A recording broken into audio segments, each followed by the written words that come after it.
Quel est le point commun entre les Avengers et Game of Thrones?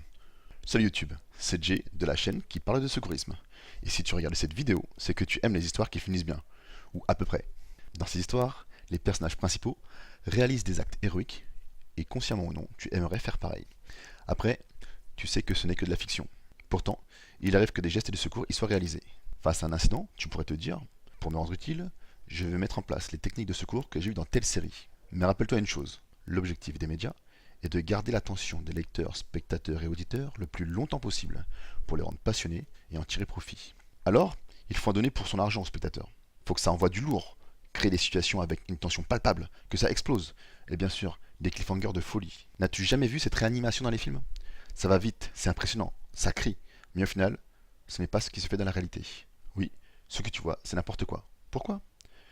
La réponse est simple, et je remercie Naya Berich de m'avoir aidé à trouver la solution. Une personne qui fait un geste approximatif mais adapté pour une prise en charge d'une victime n'aura pas de souci à se faire.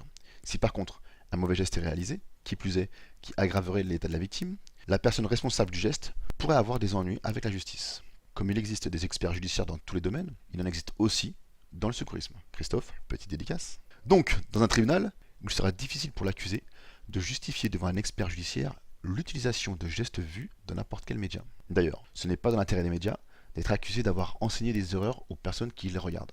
Cela explique pourquoi les gestes montrés sont faux. De cette manière, impossible de les accuser d'avoir voulu former des gens.